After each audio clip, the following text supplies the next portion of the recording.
Hi hello ವೀಕ್ಷಕರೇ, ಪುನರ್ವಿಯೋಜು ಸಂಸ್ಕಾರಕ್ಕೆ ಸ್ವಾಗತ ಸುಸ್ವಾಗತ. ಈಗಾಗಲೇ ಕಾಂಗ್ರೆಸ್ ಪಕ್ಷದ ಗ್ಯಾರಂಟಿ ಯೋಜನೆಯಲ್ಲಿ ಒಂದಾದಂತಹ ಗೃಹಲಕ್ಷ್ಮಿ ಯೋಜನೆಯ ಮುಖಾಂತರ ಕರ್ನಾಟಕದ ಎಲ್ಲ ಮನೆಯ ಯಜಮಾನಿಯರು ತಿಂಗಳಿಗೆ 2,000 ರೂಗಳನ್ನು ಪಡ್ಕೊಳ್ತಾ ಇದ್ದಾರೆ.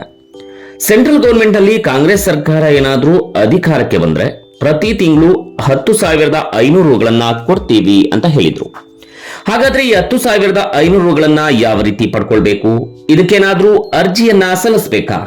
ಯಾವ ರೀತಿ ಸಿಗುತ್ತೆ ಹಣ? ಇದೆಲ್ಲದರ ಬಗ್ಗೆ ಈ ವಿಡಿಯೋದಲ್ಲಿ ತಿಳ್ಕೊಳ್ತಾ ಹೋಗೋಣ. ಅದಕ್ಕಿಂತ ಮುಂಚೆ ನೀವೇನಾದ್ರೂ ಕೂಡ ಹೊಸದಾಗಿ ನಮ್ಮ ಚಾನಲ್ಗೆ ಭೇಟಿಯನ್ನ ಕೊಟ್ಟಿದ್ರೆ ಇನ್ನೂ ಕೂಡ ನಮ್ಮ ಚಾನಲ್ ಅನ್ನ ಸಬ್ಸ್ಕ್ರೈಬ್ ಮಾಡ್ಕೊಂಡಿಲ್ಲ ಅಂದ್ರೆ ಸಬ್ಸ್ಕ್ರೈಬ್ ಮಾಡ್ಕೊಳ್ಳಿ. ಹಾಗೆ ಪ್ರತಿಯೊಬ್ಬರು ಕೂಡ ಈ ಒಂದು ವಿಡಿಯೋಗೆ ಲೈಕ್ ಮಾಡಿ. ಈ ವಿಡಿಯೋದಲ್ಲಿ ನಿಮಗೆ ಯಾವ ರೀತಿಯಾಗಿಯೂ ಕೂಡ ಡೌಟ್ಸ್ ಬರ್ದೇನೋ ರೀತಿಯಲ್ಲಿ ಕ್ಲಿಯರ್ ಕಟ್ ಆಗಿ ಸಂಪೂರ್ಣ ಮಾಹಿತಿಯನ್ನ ಕೊಡ್ತಾ ಹೋಗ್ತಾ ಇರ್ತೀವಿ. ಎಲ್ಲರೂ ಕೂಡ ತಿಳ್ಕೊಳ್ತಾ ಹೋಗಿ ನಿಮ್ಗೆ ವಿಷಯ ಗೊತ್ತಾಗ್ತಾ ಹೋಗ್ತಾ ಇರುತ್ತೆ. ನಿಮಗೆ ಗೃಹಲಕ್ಷ್ಮಿ ಹಣ 2,000 ರೂಪಾಯಿ ಪ್ರತಿ ತಿಂಗಳು ಬರ್ತಾ ಇದೆ ಅಲ್ವಾ?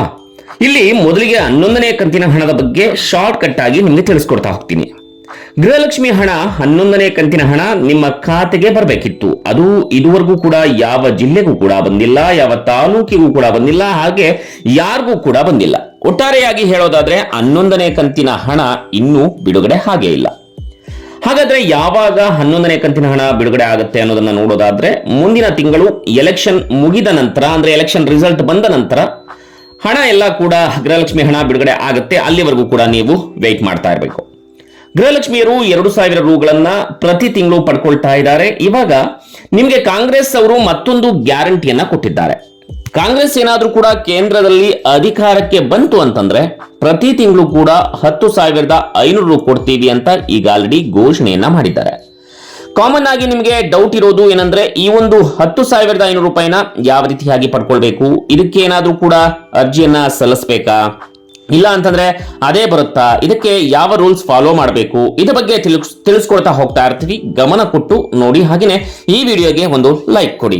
ಇಲ್ಲಿ ನೀವು ಗೃಹಲಕ್ಷ್ಮಿ ಯೋಜನೆಗೆ ಅರ್ಜಿಯನ್ನ ಸಲ್ಲಿಸಬೇಕಾದ್ರೆ ನಿಮ್ಮ ಹತ್ತಿರದ ಕರ್ನಾಟಕ ಒನ್ಗೋದ್ರಿ, ಗ್ರಾಮ ಒನ್ಗೋದ್ರಿ, ನೀವು ಅರ್ಜಿ ಸಲ್ಲಿಸಿದ್ರಿ. ಅರ್ಜಿ ಸಲ್ಲಿಸುವಾಗ ರೇಷನ್ ಕಾರ್ಡು, ಆಧಾರ್ ಕಾರ್ಡು ಜೊತೆಗೆ ಮೊಬೈಲ್ ನಂಬರ್ ಇದ್ರೆ ಸಾಕು. ಗೃಹಲಕ್ಷ್ಮಿ ಯೋಜನೆಗೆ ಅರ್ಜಿಯನ್ನ ಸಲ್ಲಿಸಿದ್ದಾಯ್ತು, ವೆರಿಫೈ ಆಯ್ತು. ನಿಮ್ಮೆಲ್ಲರಿಗೂ ಕೂಡ 2,000 ರೂಪಾಯಿ ಪ್ರತಿ ತಿಂಗಳು ಬರ್ತಾ ಇದೆ. ಇನ್ನು ವರ್ಷಕ್ಕೆ 24,000 ರೂಪಾಯಿನ ಗೃಹಲಕ್ಷ್ಮಿ ಯೋಜನೆಯ ಮುಖಾಂತರ ನೀವೆಲ್ಲರೂ ಕೂಡ ತಗೊಳ್ತಾ ಇದ್ರ. ಇದ್ರ ಜೊತೆಗೆ ಮಹಾಲಕ್ಷ್ಮಿ ಯೋಜನೆ ಅಂತ ಹೇಳಿ 24,000 ಪ್ಲಸ್ 1 ಲಕ್ಷನ ಆಡ್ ಮಾಡ್ತಾ ಇದ್ದಾರೆ. ಇನ್ ಕೇಸ್ ಕಾಂಗ್ರೆಸ್ ಪಕ್ಷ ಕೇಂದ್ರದಲ್ಲಿ ಏನಾದ್ರೂ ಕೂಡ ಅಧಿಕಾರಕ್ಕೆ ಬಂತು ಅಂತಂದ್ರೆ ಟೋಟಲ್ ಆಗಿ 1,24,000 ರೂಪಾಯಿಗಳು ನಿಮ್ಮ ಖಾತೆಗೆ ಪ್ರತಿ ವರ್ಷವೂ ಕೂಡ ಬರುತ್ತೆ. ಈಗ 1 ಲಕ್ಷವನ್ನ ಪಡ್ಕೊಳ್ಳೋಕೆ ಒಂದೇ ಸಲ ಬರುತ್ತಾ, ಇಲ್ಲ ಪ್ರತಿ ತಿಂಗಳು ಬರುತ್ತಾ ಅಂತ ನೀವು ಕೇಳಬಹುದು. ಇದರ ಬಗ್ಗೆ ಕಾಂಗ್ರೆಸ್ ಸರ್ಕಾರ ಕ್ಲಿಯರ್ ಕಟ್ ಆಗಿ ಹೇಳಿದೆ. 1 ಲಕ್ಷ ಏನ್ ನಾವ್ ಹಾಕ್ತೀವಿ ಅದನ್ನ ಡಿವೈಡ್ ಮಾಡಿ ಪ್ರತಿ ತಿಂಗಳು ಹಾಕ್ತೀವಿ ಅಂತ ಹೇಳಿ ಈಗ ಕಾಂಗ್ರೆಸ್ ಪಕ್ಷ ತಿಳಿಸಿರುವಂತದ್ದು. ಅದೇ 1,24,000 ರೂಪಾಯಿನ ಡಿವೈಡ್ ಮಾಡ್ಕೊಂಡ್ರೆ ಪ್ರತಿ ತಿಂಗಳು ನಿಮ್ಗೆ 10,500 ರೂಪಾಯಿವರೆಗೂ ಕೂಡ ಬರುತ್ತೆ. ಪ್ರತಿ ತಿಂಗಳು ಗೃಹಲಕ್ಷ್ಮಿ ಮತ್ತೆ ಮಹಾಲಕ್ಷ್ಮಿ ಯೋಜನೆಯ ಮುಖಾಂತರ ನೀವು ಹಣವನ್ನ ಪಡ್ಕೊಳ್ತಾ ಹೋಗ್ತಾ ಇರ್ತೀರಾ, 10,500 ರೂಪಾಯಿಗಳನ್ನ. ಹಾಗಾದ್ರೆ ಈ ಒಂದು ಯೋಜನೆಗೆ ಅಪ್ಲಿಕೇಶನ್ ತಗೊಳ್ತಾ ಇದ್ದಾರಾ ಅಂತ ನೀವು ಕೇಳೋದಾದ್ರೆ, ಇದುವರೆಗೂ ಕೂಡ ಅಪ್ಲಿಕೇಶನ್ ಡೇಟ್ ನ ಅನೌನ್ಸ್ ಇನ್ನೂ ಕೂಡ ಮಾಡಿಲ್ಲ. ನೀವು ಸದ್ಯಕ್ಕೆ ಇದರ ಬಗ್ಗೆ ವಿಚಾರಿಸೋಕೆ ಕರ್ನಾಟಕವನ್ಗಾಗ್ಲಿ, ಗ್ರಾಮವನ್ಗಾಗ್ಲಿ ಅಥವಾ ಪೋಸ್ಟ್ ಆಫೀಸ್ಗಾಗ್ಲಿ ಹೋಗ್ಬೇಕಾಗಿಲ್ಲ.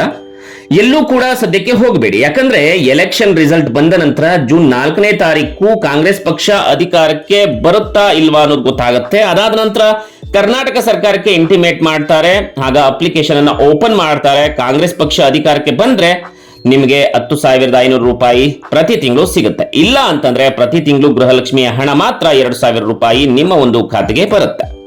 ಈ ಒಂದು ವಿಡಿಯೋ ಇಷ್ಟ ಆಗಿದ್ರೆ ಎಲ್ಲರಿಗೂ ಕೂಡ ಶೇರ್ ಮಾಡಿ. ಜೊತೆಗೆ ನಮ್ಮ ಚಾನೆಲ್ನ ಪ್ರತಿನಿತ್ಯದ ಅಪ್ಡೇಟ್ಸ್ಗಾಗಿ ಸಬ್ಸ್ಕ್ರೈಬ್ ಮಾಡ್ಕೊಳ್ಳಿ. ಮತ್ತೆ ಮುಂದಿನ ವಿಡಿಯೋದಲ್ಲಿ ಸಿಗೋಣ. ಅಲ್ಲಿವರೆಗೂ ನಮಸ್ಕಾರ.